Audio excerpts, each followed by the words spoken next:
Treasury Secretary Scott Bessent will join us in just a few minutes to talk about the trade breakthrough with China. In the meantime, let's get over to Eunice Yoon with reaction to this deal from Beijing. Eunice, good morning, good evening. Good morning, Becky. Well, the outcome of the trade talks is being marketed here as a big win for China and really a reversal of President Trump's approach. The social media account that's linked to state TV has said that this proves that China's approach and firm countermeasures and stance, they say, has been highly effective. And a lot of this is because China got most of President Trump's tariffs off without actually having to do a whole lot. So China, of course, has to lift its own counter tariffs, but it's been quietly giving exemptions to a whole lot of companies. And then as part of this agreement, China has to suspend or cancel non-tariff measures against the U.S. So this would include the ones like tighter rare earths, tighter curbs, export curbs on rare earth minerals that are important for the U.S. industry. Another point is that they both have to agree to set up a consultation mechanism. So on the point about the non-tariff measures, they have to lift them, but there's no timing. There's no method. So, China doesn't necessarily have to commit to anything here. And then in terms of the consultation mechanism, one of the long-standing complaints among many in the international business community here is that China often acts like talking is action. And so they make a lot of promises, and there's a lot of promise fatigue, but that they don't actually do anything at the end of the day. So this is just playing right into China's playbook. And then the third point I would make is that China could present itself as though it's the more responsible actor here. And in fact, in the statement for the Commerce Ministry, they took a jab at the Trump administration, saying that the U.S. should completely correct, they say, its unilateral tariff practices. Again, presenting itself as more responsible compared to the United States. Eunice, in this past hour, we spoke with Wendy Cutler, who was a former deputy U.S. trade representative. And one of the things we spoke about with her is there have been a lot of anti-China policies that have been kind of forced on other countries in the negotiations that the United States is having with them. A big part of the problem is China is producing so much more than it can possibly consume.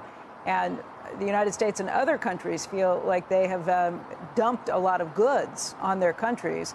The United States doesn't want Chinese goods dropped into Mexico that then come across the border under the USMCA guidelines. That's a big part of this. Is China going to stand by while those sort of anti-China policies are put in place across the board?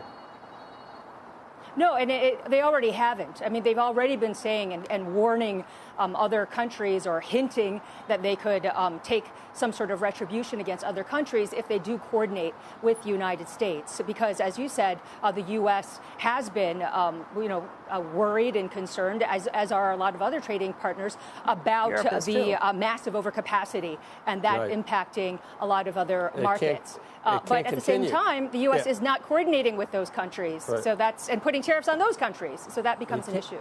It can't continue, though, Eunice. And I'm just wondering whether you can confirm this or hear anecdotally. Mm-hmm. Apparently, 50% of export companies are expected to halt production or take extended breaks. Worker protests have erupted. Have you heard of those in various regions? Employees demanding unpaid wages amid economic strain. Thousands of businesses reportedly have been shuttered, and the manufacturing activity and PMI both plunging. Is all that true? Yeah, so the export sector is hurting. But in terms of the factories shuttering, actually, they're not being shut down, or at least just in my conversations with a lot of different factories, especially those that are working to sell stuff to the United States for Christmas, they're all going to sleep. They're in hibernation. So they're actually paying their workers the basic pay, which is about $350 a month.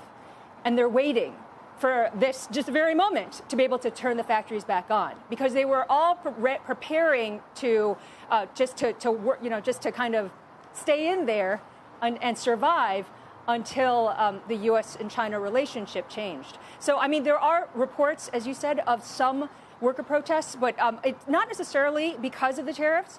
And also there were, I'm sure that there are some factories that have gone under, and of course all of them are having problems. But a lot of it is that they're in hibernation. Yeah, we actually said any deal we see, both sides are going to have to save face, and so it's probably not unexpected what we're hearing from you, and then what we're hearing over here. Eunice Yoon, I want to thanks Eunice.